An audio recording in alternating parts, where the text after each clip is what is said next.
बच्चों, आज हम लोग मूविंग कॉइल गैल्वेनोमीटर में एक लूप में अगर करंट फ्लो हो रही है और वो अगर मैग्नेटिक फील्ड में रखी है तो उसका क्या बिहेवियर होगा, तो यहाँ पर हम आज ये डिस्कस करेंगे।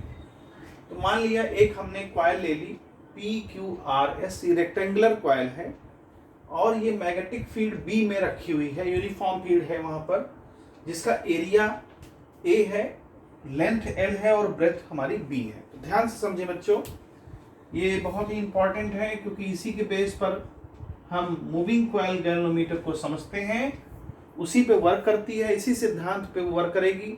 और इलेक्ट्रिक मोटर जो आपने पढ़ा है क्लास 10th में, उस पर भी ये बेस है।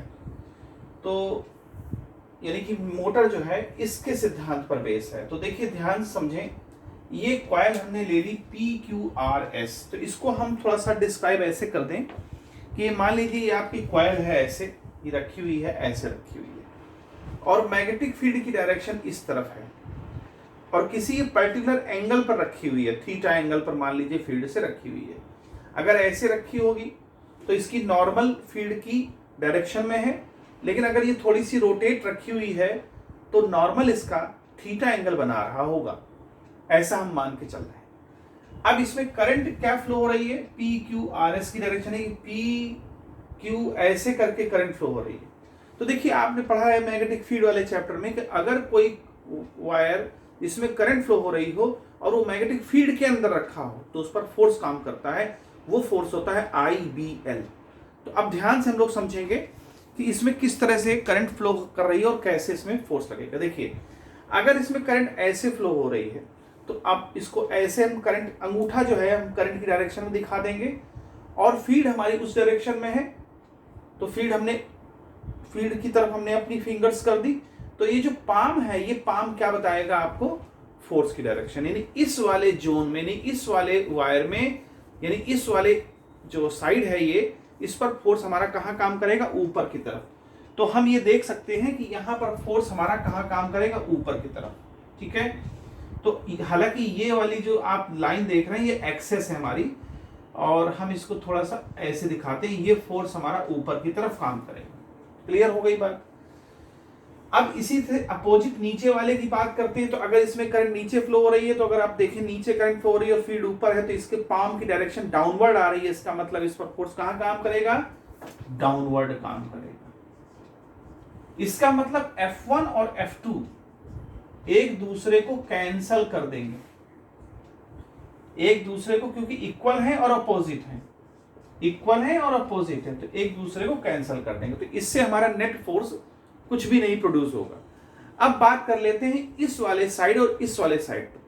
देखिए करंट हमारी ऐसे चल रही है, तो इसमें हमारी करंट ऊपर की तरफ है, यानी करंट ऊपर की तरफ है। और देखो इसको थोड़ा सा हम ऐसे दिखाते हैं, करंट ऊपर की तरफ है, फील्ड उधर है, यानी इस पर हथेली जो हमारी दिखा रही है वो इस डायरेक्शन में दिखा रही है। इसका मतलब इस पर फोर्स कहां काम करेगा, इस डायरेक्शन में काम करेगा। और सेम चूंकि करंट इसमें अपोजिट है, क्योंकि ऐसे करंट आई और ऐसे गई और ऐसे आई, तो इस पर फोर्स इधर लग रहा है, तो इस पर फोर्स कहां काम करेगा, इधर लगेगा। तो देखिए दोनों की डायरेक्शन अलग हो गई, इस पर फोर्स इधर काम कर रहा है, इस पूरे साइड पर फोर्स इधर काम कर रहा है, और इस पूरे साइड पर फोर्स इधर काम कर रहा है। तो दोनों फोर्स क्या बनाएंगे, एक टॉर्क बनाएंगे, और ये दोनों फोर्स इस कॉइल को घुमाने के लिए पर्याप्त होंगे। तो सवाल उठता है कि दोनों ये साइडें हमारी फोर्स क्रिएट करेंगे, यानी ये वाली साइड इधर की तरफ फोर्स और ये वाली साइड इधर की तरफ फोर्स क्रिएट करेगी। तो आप इसको F3 और F4 भी मान सकते हैं, क्योंकि F1 F2 हम नाम दे चुके हैं। तो अगर इस पूरे सीन को हम थोड़ा सा अगर अलग सोचें, ठीक है, अलग सोचें, तो क्या सीन आएगा इसका। देखिए ये वाले फोर्स तो बेकार हो गए, तो इन फोर्स की बात करते हैं। मान लीजिए ये पूरा जो, अगर हम एज ऊपर से देखें ऐसे करके, तो ये साइड हमको दिखाई देगी और ये फोर्स दिखाई पड़ेगा। तो इसको थोड़ा सा हम अपने पिक्चर पे ऐसे बना ले। ये वाली साइड हमारी ब्रेथ हो गई, ये ब्रेथ हो गई साइड हमारी, ये लेंथ थी, तो ब्रेथ हमको ऊपर से दिखेगा ऐसे करके। तो ये ब्रेथ हो गई, यहां पर फोर्स हमारा काम कर रहा है F3 और ये फोर्स काम कर रहा है F4, जो कि दोनों एक दूसरे के अपोजिट हैं। अब हमें देखिए यही दोनों फोर्स इस कॉइल को घुमाने के लिए रिस्पॉन्सिबल होंगे और ये कॉइल घूमेगी। जब भी कोई चीज घूमती है हमेशा ध्यान रखें तो टॉर्क लगता है, आपने क्लास 10 पढ़ा है।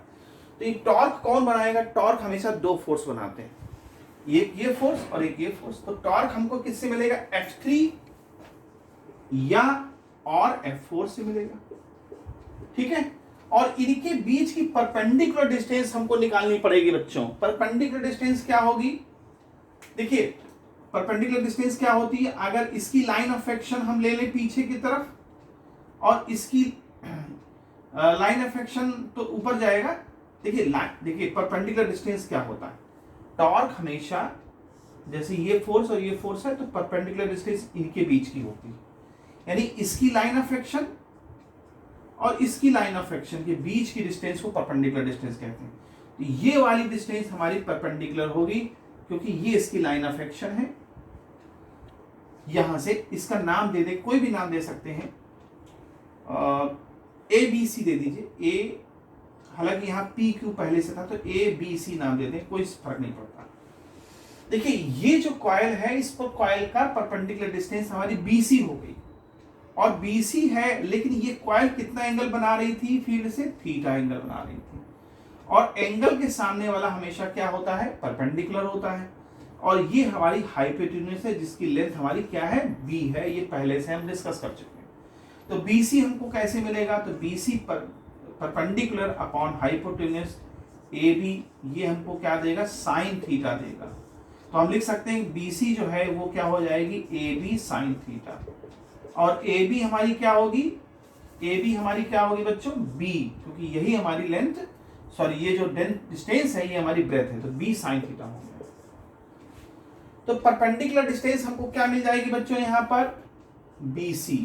अब देखिए इनसे हम टॉर्क क्रिएट कर सकते हैं। F3 और F4 क्या होगा? I, B और L। इस पर जो फोर्स काम कर रहा है वो I करंट, B फील्ड और L लेंथ, तो I भी हो गया। और BC की वैल्यू हमारी क्या आ गई? B sine theta. तो देखिए B साइन थीटा हो गया। अब हमारे पास क्या है? देखिए हमारे पास लेंथ भी है और ब्रेथ भी है, तो ये दोनों मिलकर के हमको क्या देंगे? एरिया दे देंगे। तो टॉर्क हमको क्या मिल गया?